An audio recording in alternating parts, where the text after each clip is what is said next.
सावी zone मराठीमध्ये मी सावी तुमचं खूप खूप मनापासून स्वागत करते. तर आजपासून आपण उन्हाळी रेसिपीजला सुरुवात करतोय आणि पहिली रेसिपी पाहतोय ती म्हणजे वडा. बऱ्याच भागामध्ये याला सांडगे असं देखील म्हणतात. तर आज आपण पारंपरिक पद्धतीने मिश्र डाळीचे सांडगे किंवा वडा कसा बनवायचा हे बघतोय. चला तर मग आता वेळ न घालवता पटकन रेसिपीला सुरुवात करूयात. तर सुरुवातीला आपण सांडगे बनवण्यासाठी कोणकोणत्या डाळी घेतल्यात ते पाहूयात. तर इथे 1 वाटी मी हरभरा डाळ घेतली आहे. त्यालाच आपण चणा डाळ असंही म्हणतो. या डाळी फक्त मी ओल्या कॉटनच्या कपड्याने स्वच्छ पुसून घेतल्यात आणि पुसल्यानंतर 1 दिवस उन्हामध्ये वाळवून घेतल्यात. तर चारही डाळी तुम्हाला धुवून वापरायच्या असतील तर तुम्ही तसं देखील करू शकता. डाळी धुतल्यानंतर फक्त तुम्ही त्या चांगल्या वाळवून घ्यायच्या आहेत. आता 1 वाटी आपण हरभरा डाळ घेतली आहे, तसंच 1 वाटी मूग डाळ देखील घेतली आहे आणि 1 वाटी आपण उडदाची डाळ देखील घेतलेली आहे. सर्व डाळीचं प्रमाण मी एकसारखं ठेवलेलं आहे, पण तुम्हाला जर याच्यातली एखादी डाळ कमी जास्त करायची असेल तर तुम्ही करू शकता. म्हणजेच पहा बऱ्याच ठिकाणी उडदाची डाळ आहे ना, ते खूप कमी प्रमाणात वापरतात. पण आमच्याकडे हे सांडगे बनवताना प्रत्येक डाळीचं प्रमाण आहे ना, ते एकसारखं ठेवतात आणि हे खरंच सांगते, हे सांडगे देखील खायला खूप टेस्टी होतात. तुम्हीसुद्धा याच पद्धतीने सांडगे करून पहा. आता इथे 1 वाटी मी मटकीची डाळ घेतलेली आहे. मटकीची डाळ आपल्याला आवर्जून घ्यायची आहे. यामुळे सांडग्याची चव देखील खूप वाढते आणि सांडगे मस्त हलके देखील होतात. त्यासाठी आपल्याला इथे मटकीची डाळ आवर्जून वापरायची आहे. ही मटकीची डाळ तुम्हाला कुठल्याही किराणा मालाच्या दुकानात अगदी सहज मिळेल. आता या चारही डाळी आपण काय करूयात, की एका मोठ्या ताटामध्ये काढून घेऊन मिक्स करून घेऊयात. या डाळीचं प्रमाण आपण वाटीने पाहिले, तसंच मी तुम्हाला याचं वजनी प्रमाण देखील सांगते. प्रत्येकी डाळ आपण 250 ग्राम घेतलेली आहे, म्हणजेच पाव किलो घेतलेली आहे. तर आज आपण 1 किलोच्या प्रमाणात खमंग सांडगे कसे करायचे हे बघतोय. आता यामध्ये आपल्याला खडे मसाले देखील घालायचे आहेत, तर त्यामध्ये आपण 3 चमचे जिरे घालूयात. तसंच आता 5 चमचे आपल्याला धने देखील घालायचे आहेत. धने आणि जिरे आपण पोहे खायचा चमचा असतो ना, त्याने मोजून घेतलेत. आणखी काही खडे मसाले आपण यामध्ये घालतोय. तर यामध्ये पहा 1 चक्री फूल आहे, 2 छोटे तुकडे दालचिनीचे आहेत, 10 ते 12 लवंग आहेत आणि 10 ते 12 आपण काळी मिरी देखील घेतलेली आहेत. हे सर्व मसाले आपल्याला या सांडग्यामध्ये घालायचे आहेत, म्हणजे आपले सांडगे ना चवीला अप्रतिम होतात. आता हे घातलेले मसाले आपण या डाळीमध्ये छान मिक्स करून घेऊयात. आता मिक्सरचं भांडं घ्यायचं आहे आणि या डाळी आपल्याला यामध्ये टाकायच्या आहेत. मिक्सरला आपल्याला या डाळी थोड्याशा जाडसर अशा दळून घ्यायच्या आहेत किंवा डाळीचा भरड तयार करून घ्यायचा आहे. आता झाकण लावून आपण मिक्सरला या डाळी थोड्याशा रवाळ अशा दळून घेऊयात. तर तुम्ही इथे पाहू शकता, मिक्सरला मी छान अशी डाळी भरडून घेतलेली आहे. डाळीचं पीठ मी तुम्हाला दाखवते पहा. अशा प्रकारे आपल्याला डाळी दळून घ्यायच्या आहेत. हाताने जर आपण असं पीठ हे बोटावरती चोळलं ना, तर यामध्ये आपल्याला रव्यासारखं टेक्स्चर लागतं. जो जाड रवा असतो ना, तशा प्रकारे आपल्याला ह्या डाळी भरडून घ्यायच्या आहेत. खूप जास्त जाडही ठेवायच्या नाहीत आणि खूप जास्त याचं पीठही तयार करायचं नाही. आता त्या डाळीचं मिश्रण आपण एका मोठ्या पातेल्यामध्ये काढून घेऊयात आणि याच प्रकारे आता राहिलेल्या सर्व डाळी आपण भरडून घेऊयात. तर इथे तुम्ही पाहू शकता, संपूर्ण डाळीचा भरड आपण तयार करून घेतला आहे. आता हा भरड आपल्याला रात्रभर असा झाकून ठेवायचा आहे, जेणेकरून याचा फ्लेवर आहे ना, तो निघून जाणार नाही. यावरती प्लेट ठेवूया आणि झाकून ठेवून हे असंच रात्रभर साईडला ठेवून देऊयात आणि दुसऱ्या दिवशी आपल्याला या डाळीचे किंवा या पिठाचे सांडगे बनवायला घ्यायचे आहेत. आता दुसऱ्या दिवशी सकाळी पहा, या पिठामध्ये परत आपल्याला काही मसाले घालायचे आहेत. सुके मसाले घालायचे. तर 1 चमचा हळद पावडर घालायची आहे. 2 चमचे आपल्याला यामध्ये लाल तिखट घालायचं आहे किंवा तिखटनं तुम्ही तुमच्या आवडीप्रमाणे कमी अधिकही करू शकता. आता आपल्याला 1.5 चमचा मीठ घालायचं आहे. मीठ थोडंसं कमीच घालायचं, कारण आपण भाजी करतो ना, तेव्हासुद्धा यामध्ये मीठ घालतो. आता यामध्ये आपल्याला भरपूर सारी बारीक चिरून घेतलेली कोथिंबीर घालायची आहे.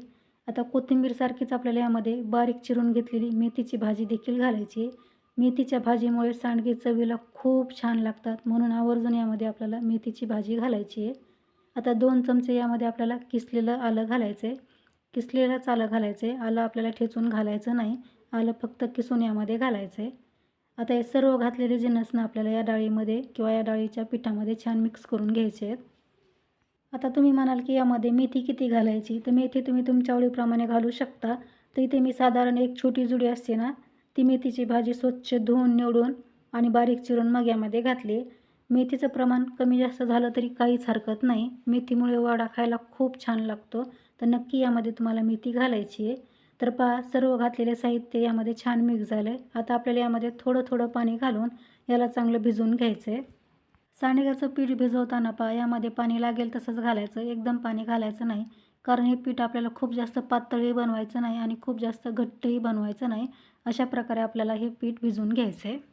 तर इथे तुम्ही पाहू शकता थोडं थोडं पाणी घालून पीठ छान असं मी एकजीव करून घेतले, म्हणजेच भिजवून घेतलेलं आहे. पीठ आपल्याला कुठेही कोरडं राहू द्यायचं नाही. छान असं हे पीठ भिजवून घ्यायचं आहे. हे पीठ भिजवताना मला टोटल 2.5 ग्लास इतकं पाणी लागलेलं आहे. पाण्याचं प्रमाण थोडंसं कमी जास्त होऊ शकतं, कारण पीठ आपण किती जाड किंवा किती बारीक दळतो त्यावरती डिपेंड राहतं. आता हे पीठ आपल्याला अशा प्रकारे छान दाबून ठेवायचं आहे, जेणेकरून हे लवकर कोरडं होणार नाही. आता परत आपल्याला यावरती थोडंसं पाणी शिंपडून घ्यायचं आहे. पाणी शिंपल्यामुळं काय होतं की पीठ छान ओलसर राहतं पहा, आणि भिजायलाही त्याला छान मदत होते. अगदी थोडंसं आपण वरतून असं पाणी शिंपडून घ्यायचं आहे. आता हे पीठ आपल्याला भिजण्यासाठी असंच साईडला ठेवून द्यायचं. यावरती झाकण ठेवायचं आहे आणि 2 ते 3 तास आपल्याला हे पीठ असंच भिजण्यासाठी साईडला ठेवून द्यायचं आहे. आता 3 तास झालेले आहेत. झाकण काढून आपण पीठ छान भिजले का नाही ते चेक करूया. तुम्ही पाहू शकता डाळीचा भरडा आहे तो छान भिजलेला आहे, छान मऊ झालेला आहे पहा. अशाच प्रकारे आपल्याला हे पीठ तयार करून घ्यायचं आहे, म्हणजे आपले सांडगे आहेत ना ते खूप छान बनतात पहा. अशा प्रकारे तुम्ही सांडगे एकदा नक्की ट्राय करून पहा. बऱ्याच ठिकाणी डाळी भिजूनसुद्धा सांडगे तयार करतात, पण डाळी भिजून केलेले सांडगे आणि डाळी भरून केलेले सांडगे या दोन्ही सांडग्यामध्ये चवीत खूप फरक पडतो पहा. या पद्धतीने जर सांडगे बनवले ना तर हे जास्त चविष्ट होतात. आता संपूर्ण पीठ आपण काढून घेऊन छान असं एकजीव करून घेतले परत एकदा. आता आपलं इथे सांडग्याचं पीठ तयार झालेलं आहे. आता लगेच आपण सांडगे बनवायला सुरुवात करूयात. तर सांडगे बनवण्यासाठी पहा मी गच्चीवरती आलेली आहे. गच्चीवरतीच हे सांडगे मी बनवून घेते. तुम्हाला जर उन्हामध्ये यायचं नसेल ना तर तुम्ही घरामध्ये सावलीमध्ये एक ताट घ्यायचं, ताटामध्ये हे सांडगे तयार करायचे आणि मग ताट गच्चीवरती आणून ठेवायचं. पण मी संपूर्ण सांडगे गच्चीवरतीच बनवून घेणार आहे. सध्या पाऊण थोडंसं कोवळं आहे, त्यामुळे काय करायचं की डायरेक्ट उन्हामध्येच आपण हे सांडगे बनवायचे, म्हणजे ते पटकन वाळतात आणि खराबही होत नाहीत. तर अशा प्रकारे आपल्याला असे सांडगे बनवून घ्यायचे आहेत.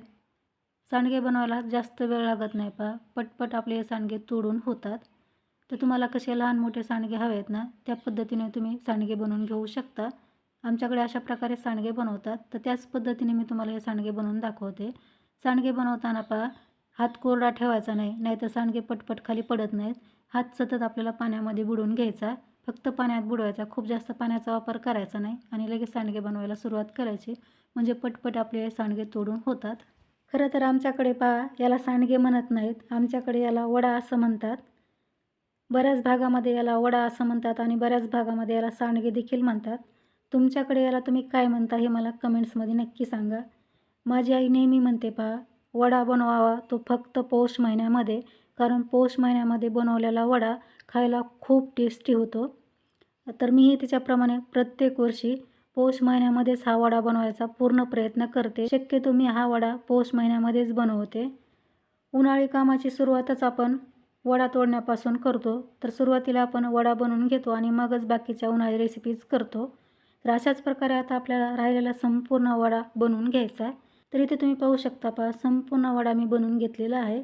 आता हा वडा आपल्याला 3-4 दिवस कडकडीत उन्हामध्ये वाळून घ्यायचा आहे. आता वडा वाळल्यानंतरच मी तुम्हाला भेटते. इथे तुम्ही पाहू शकता 3 ते 4 दिवस वडा मी अगदी खमंग कुरकुरीत असा वाळून घेतलेला आहे. अशा प्रकारे आपला खमंग असा वडा वाळायला हवा, तरच हा वडा आपला वर्षभर टिकू शकतो. तर तुम्ही पाहू शकता मस्त आपला हा वडा तयार झालेला आहे, खूप सुंदर झालेला आहे पहा. या वड्यापासून तुम्ही सुकी भाजी बनवू शकता, रस्स्याची भाजी बनवू शकता, खूप टेस्टी लागते. घरात जेव्हा भाजीला काहीच नसेल ना तेव्हा ही वड्याची भाजी बनवायची आणि याबरोबर मस्त भाकरी खायला एक नंबर लागते. तुम्हीसुद्धा या प्रकारे हा वडा ट्राय करून पहा. रेसिपी कशी वाटली मला कमेंट्समध्ये नक्की सांगा. रेसिपी आवडली तर रेसिपीला लाईक शेअर करा. तर लवकरच भेटू आपण आणखी एका अशाच छानशा रेसिपीसह. तोपर्यंत मस्त खा आणि हेल्दी राहा. धन्यवाद.